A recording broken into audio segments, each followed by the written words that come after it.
Bonjour, jeunes démons et succubes. Je sais que vous attendez la vidéo sur Isaac, elle arrive, mais je dois réparer OBS avant.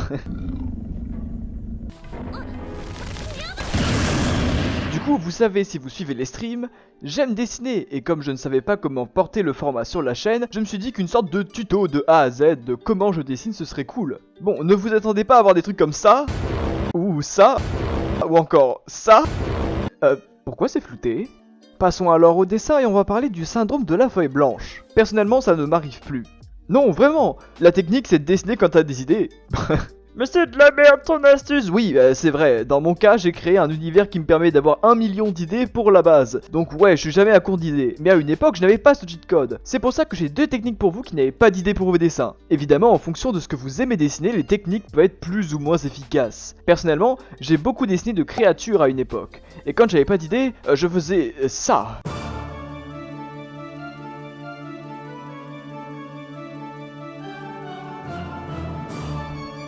En gros, je regarde ailleurs et je fais des coups de crayon aléatoires. Et à un moment, je regarde ce que Dieu m'a fait faire et...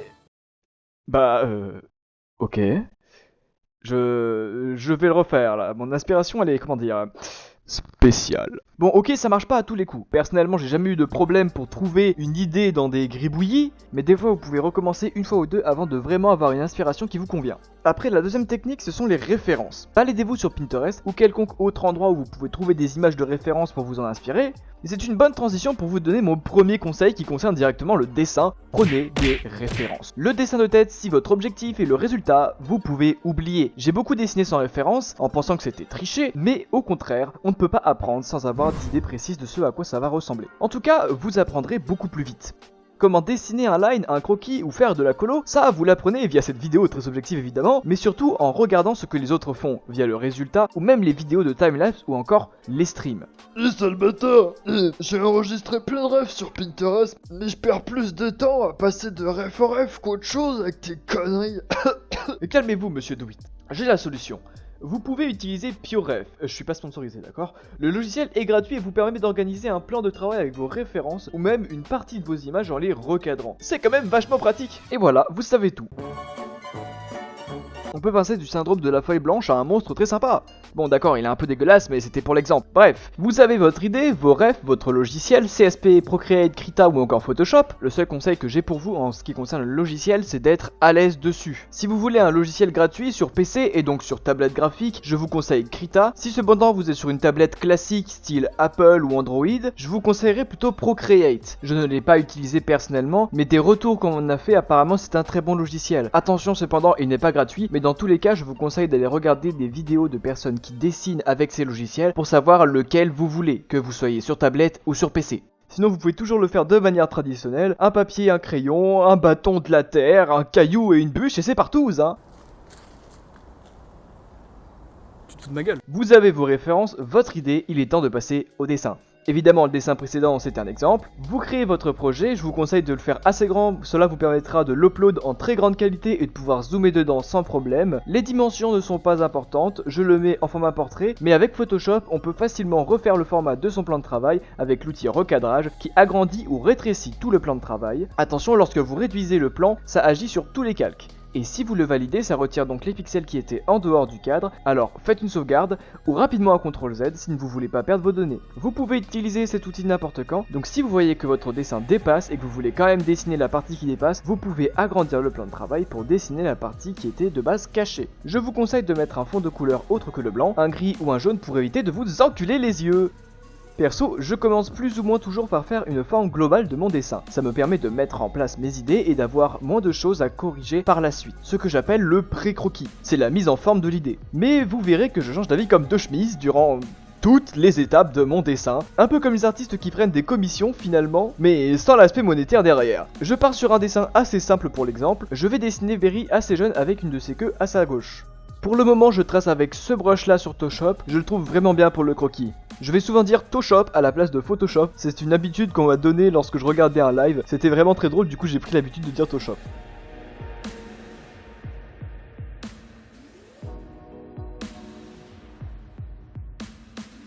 Bref, ma silhouette est dégagée, il faut que je passe maintenant au croquis. Mais je vais faire une étape entre les deux. Tu sais, c'est comme une bonne relation de protégé. Si tu le sens pas, vaut mieux pas tenter. Alors je trace le squelette à l'aide de mon image de référence avant de passer au vrai croquis. Celui que j'appelle le premier croquis. Ouais, je nomme mes étapes. C'est l'effet des lives et des questions. T'en es où dans ton dessin? Du coup, je leur réponds. On est au 12e croquis, bâtard. Ouais, je suis peut-être un peu violent, ouais. Et c'est à partir d'ici que je vais commencer du coup à compter mes croquis, oui, car, comme je viens de le dire précédemment, j'en fais vraiment beaucoup. J'aime avoir un croquis super propre pour passer facilement sur l'ancrage si j'en fais un. Sur PC, n'hésitez pas à utiliser le maximum de calques et de les nommer. C'est super pratique et on en parlera encore plus lors de la colo, mais on n'y est pas encore. Et vous savez ce qui se passe quand sur mon OBS j'appuie sur la touche 1, quand je marque croquis 1, et ma scène change.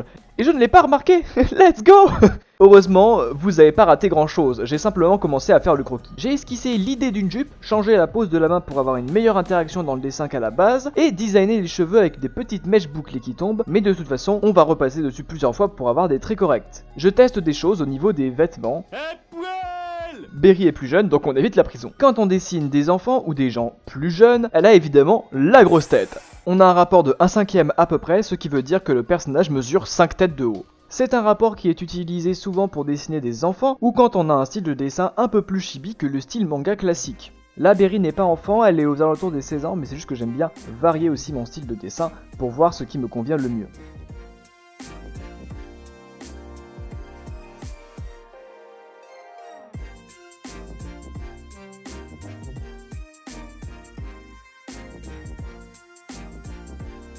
Le dessin se forme petit à petit. Là, le conseil que je peux vous donner, c'est d'éviter de trop zoomer dans votre composition. Vous allez faire quelque chose qui marche bien avec autant de zoom, mais qui finalement ne fonctionne pas du tout avec le reste du dessin, car mal placé, pas dans le style ou trop détaillé. Donc faites gaffe au zoom, oui au zoom, mais avec parcimonie. On dirait que je fais la promo d'une bouteille de Jet 27, c'est terrible. Je vais galérer pendant un temps monstrueux sur la main droite. Car non, c'est pas difficile de dessiner une main. N'en déplaise aux rageux, on en a 2 au bout des mains et si vous dessinez, c'est que vous en avez forcément au moins une. Mais quand cette main n'a que 4 doigts et que tu dois la rendre un minimum correct physiquement, et pas juste 4 doigts en mode Bellec comme les personnages de BD, ça devient un peu compliqué. Et finalement j'opte pour un résultat moche que je retravaillerai plus tard, vous verrez, car le but est de faire un dessin assez rapide et pas de prendre 10 mois pour le dessiner et finir par sortir la vidéo aux élections présidentielles de 2027 quand Le Pen me fera migrer au Pakistan en pensant que je suis arabe. A force de dessiner, le centre de mon personnage a changé. Il est plus sur la droite, donc je réadapte mon corps avec les outils de transformation pour qu'il soit plus correct. Je crée donc le deuxième calque de croquis pour affiner tout ça. Il m'arrive en live de faire beaucoup de croquis, mais genre vraiment beaucoup. Je fais mes dessins sur plusieurs jours et c'est un conseil que je vous donne, c'est de ne pas faire votre dessin d'une traite. Prenez des pauses et utilisez l'outil de flip horizontal pour que votre cerveau voie le dessin comme une nouvelle image. Ça vous permettra de retrouver beaucoup plus facilement les erreurs. Perso, je vais pas toutes les corriger comme dans mes lives, parce que là, ça va encore me prendre 60 heures. On est toujours au croquis, donc on améliore les cheveux.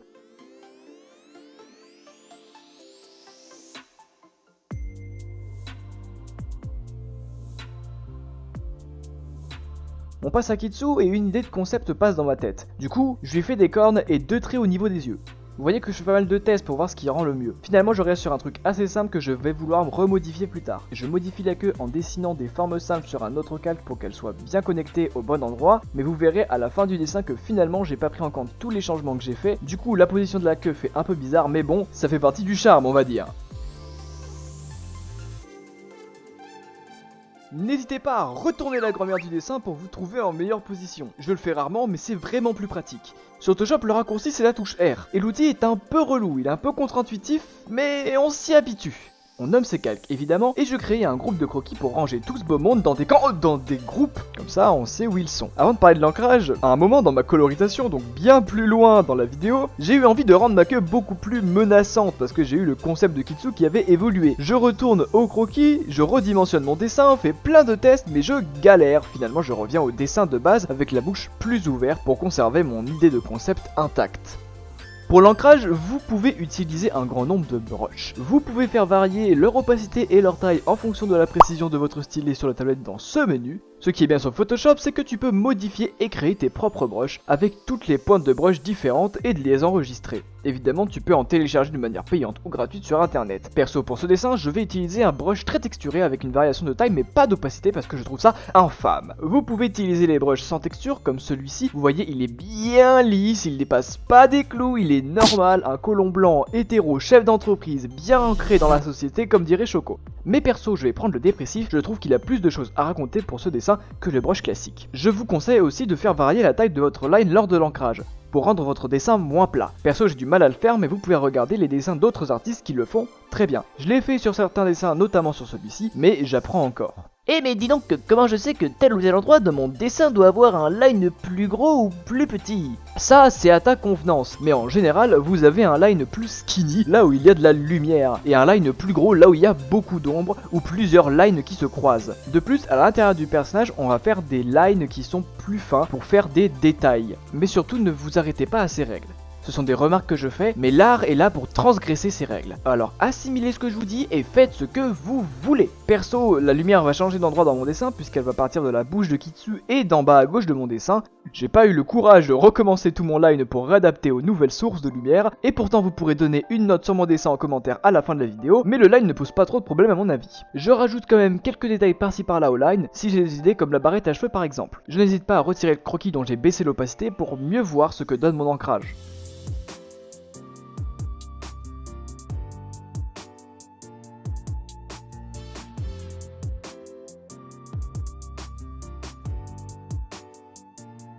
J'ai fini l'ancrage des cheveux et là je vais faire un nouveau calque pour faire celui des yeux séparément. C'est un conseil, mais si vous voulez par la suite colorer votre ancrage, c'est plus simple de le diviser en plusieurs calques pour faciliter la colorisation à la fin de la colo. Moi je le fais, mais je vais finalement pas le colorer. Mais écoute, au moins on est dans la prévention, d'accord? Tous responsables. En vrai ça va m'aider quand je vais faire la colo, car je pourrai le modifier plus facilement si je vois des erreurs ou si j'ai un changement de programme.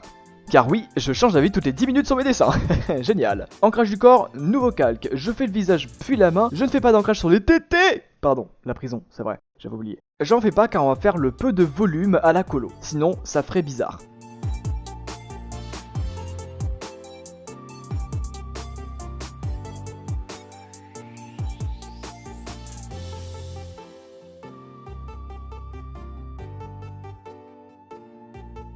Maintenant, on passe au plus compliqué et ce qui me fait toujours souffrir, c'est la colorisation du dessin. Et même pour celui-ci, j'ai eu du mal. Il y a plusieurs techniques. Vous pouvez faire une base de couleurs qui englobe tout le personnage pour ensuite mettre des masques d'écrêtage par-dessus pour faire la colorisation. C'est une technique que je vous conseille sur Procreate parce que ça vous prend moins de calque. Pour ceux qui ne comprennent pas, les masques d'écrêtage vous permettent de dessiner par-dessus un autre calque sans que votre trait ne dépasse des pixels du calque de référence. Ça permet également de conserver les pixels du calque de référence sans les modifier. Ainsi, je peux utiliser une base de colo et mettre une couleur totalement différente sans risquer de perdre les informations de ma base de colo. C'est très pratique et on va beaucoup les utiliser. Et mais moi je fais mon débilos, du coup j'utilise la deuxième technique et je décide de faire des aplats de couleurs de plusieurs calques classiques au lieu de calques d'écrêtage. Ça me permettra à l'ombrage et à la lumière de rester plus facilement sur les couleurs que je vais travailler. Vous pouvez faire un calque pour une couleur, mais si les couleurs ne se touchent pas, vous pouvez en mettre deux sur le même calque. Personnellement je vais faire un mix des deux, mais pour exemple la couleur et les cheveux se touchent très peu, donc j'aurais pu faire les deux bases de couleurs sur le même calque. Ne stressez pas pour les couleurs, on pourra les changer par la suite, soit avec le raccourci CTRL U, ou simplement en redessinant par-dessus les calques de base, en prenant soin de les mettre en mode verrouillage de pixels, qui fait comme le calque d'écrêtage, mais au lieu de regarder le calque du dessous, il regarde les informations qui sont déjà présentes sur le calque avec les pixels verrouillés. On choisit donc nos couleurs pour les bases, vous pouvez sur Photoshop enregistrer les couleurs dans le nuancier, vous voyez qu'il y a un historique de mes couleurs et les couleurs que j'ai déjà enregistrées pour Berry, mais je ne vais pas les utiliser car je les trouve trop sombres. Vous pouvez évidemment colorier à la main, mais c'est plutôt long. Sinon, vous pouvez sélectionner les endroits que vous voulez et mettre l'aplat ensuite en utilisant l'outil pot de peinture. C'est assez rapide si vous avez un line pas trop fin, car sinon vous allez galérer. Vous pouvez aussi utiliser l'outil pot de peinture sans sélectionner, cependant il faudra cocher la case tous les calques, ce qui va prendre en compte tout le dessin et remplir automatiquement, mais ce n'est pas tout le temps très efficace. Vous avez compris, je vais faire plusieurs calques pour les couleurs. En général, je le fais en fonction de la partie de mon personnage, la peau, les cheveux, les vêtements, etc. D'ailleurs, n'hésitez pas à faire passer le fond en une couleur plus sombre pour faire ressortir les endroits où il y aurait potentiellement des trous dans vos bases. Regardez surtout près du line. Je vous conseille de toujours repasser un petit coup dessus, surtout si comme moi vous utilisez un brush texturé. Le pot de peinture aura toujours un petit peu de mal, alors vérifiez bien à combler les vides.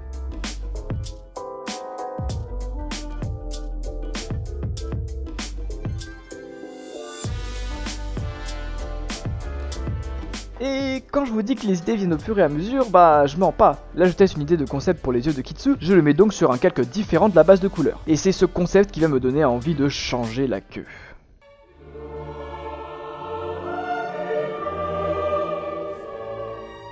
Finalement, comme je l'avais dit plus tôt, je reviens à la queue de base, sauf qu'avec une bouche un peu plus grande pour garder l'idée du concept. Je fais une sélection pour mon personnage, ce qui est super facile si vous avez fait la colo en utilisant la base unicolore du début, et je transforme cette sélection en un masque sur un calque que je mets au-dessus des bases de couleurs dans la hiérarchie sociale de Photoshop. C'est un peu comme le masque d'écrêtage, ça m'empêche de dessiner en dehors de ma sélection. Et l'avantage, c'est qu'on n'a pas les petits tirets blancs de la sélection classique qui nous empêchent de voir ce qu'on dessine. On va parler vite fait des modes de fusion des calques. Ça mériterait une vidéo à part entière, mais en gros, ça permet de modifier les couleurs que vous mettez sur le calque en fonction des autres couleurs présentes en dessous du calque à modifier. Il y en a une ribambelle que je vous invite à tester. Mais pour les ombres, le mode produit est super car il va assombrir la couleur de base. Je prends donc une couleur un peu jaune foncé et je fais la colo. Je me rends compte que ça rend pas trop mal, mais l'ombre est très foncée car la couleur que j'ai prise est assez sombre de base, ce qui a été accentué donc par le mode produit. Attention, si vous changez de couleur entre temps et que vous voulez revenir sur la couleur de votre produit, n'utilisez pas la pipette si le calque est toujours en mode produit. Remettez-le en mode normal, sinon les couleurs ne seront pas les mêmes. Je décide donc de faire un dessin qui sera un peu plus dans l'ombre, avec une lumière qui vient un peu face à Berry et une lumière qui part des yeux et de la bouche de Kitsu. Je vais éclaircir mon ombre en utilisant le CTRL U, mais je ne parviens pas à avoir un résultat qui me convienne. Comme j'ai une idée pour le fond, ce qui est assez rare, je vais le faire en premier, comme ça il me permettra de plus facilement faire l'ombrage ensuite. Je joue avec les couleurs, le brush doux et les effets de Photoshop, dont le flou gaussien, pour donner un effet d'énergie qui se dégage à la fois du fond et qui s'adapte au personnage. J'utilise du rose pour Berry et la lumière qui vient en face d'elle, puis du jaune orangé pour Kitsu.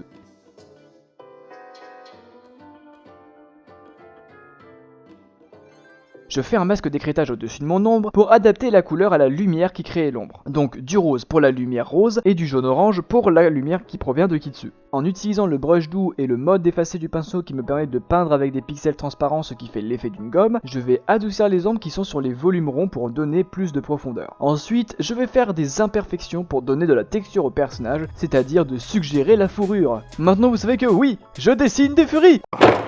J'ai mal. Vous voyez que quand je retire le mode produit, j'ai fait un travail sur les différentes couleurs en fonction des ombres. Je sais que telle ou telle ombre sera plus ou moins orangée ou plus ou moins rosée en fonction de la lumière qui crée l'ombre. Une fois fait, je mets un filtre en réutilisant le pinceau doux, du rose et du jaune que je vais mettre par-dessus mon personnage pour qu'il soit plus dans les couleurs des lumières. Je règle l'opacité et teste plusieurs modes de fusion pour avoir un rendu optimal. Et je remarque que je porte dans la vraie vie des lunettes anti-lumière bleue qui jaunissent ma vue. Alors je retire mes lunettes et je rajoute un filtre jaune pour que ce que je voyais avec mes lunettes soit le même sur l'écran. Je vous conseille d'enlever vos lunettes anti-lumière bleue à la fin de votre colo pour voir s'il est nécessaire de rajouter un filtre sur votre dessin. Pour la suite du dessin, je vais désactiver les deux filtres pour continuer à travailler sur les mêmes bases que durant tout le processus, sinon on va s'emmêler les pinceaux. Il ne faudra pas oublier de les réactiver, c'est pour ça que je les mets en rouge pour qu'ils soient bien en évidence. Je crée un deuxième calque produit avec le masque des ombres, je garde les mêmes couleurs que les ombres de base car le mode produit va les assombrir tout seul. J'y vais à l'arrache avec ce brush en faisant toujours gaffe à utiliser les deux couleurs différentes pour les ombres, puisque je vais de toute façon revenir l'adoucir avec les effets flou gaussiens et le brush doux en mode effacé.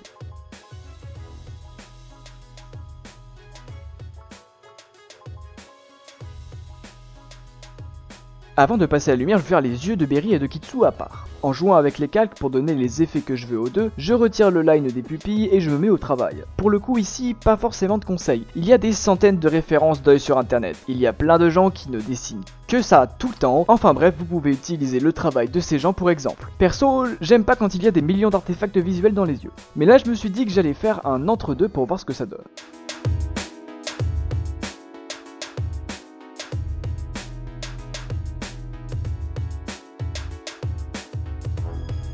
Vous voyez, j'ai utilisé beaucoup de calques, mais par la suite, je vais les grouper pour garder une visibilité sur mon projet. Je passe donc à Kitsu, je fais quelques tests pour le feu des yeux et de la bouche, mais qui malheureusement ne sera pas très concluant. Je retire donc le line des yeux et du haut des traits que j'avais fait pour avoir un effet de coupure entre la peau du personnage et l'intérieur de sa gueule. Je reprends le feu en essayant de donner une forme avec le brush doux et des couleurs qui se rapprochent un peu plus d'un vrai feu.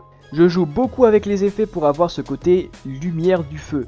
Désolé de ne pas rentrer plus dans les détails, mais c'est assez complexe. Sur ce genre de passage, il suffit juste de connaître bien son logiciel et ses capacités, avoir de bonnes références et une bonne technique. Si vous connaissez déjà Photoshop pour le côté modification photo, vous pourrez utiliser les mêmes techniques, mais cette fois-ci sur votre dessin pour le rendre incroyablement beau. Mais personnellement, j'utilise surtout Photoshop pour le dessin, alors j'ai encore trop peu d'expérience sur toutes les possibilités du logiciel.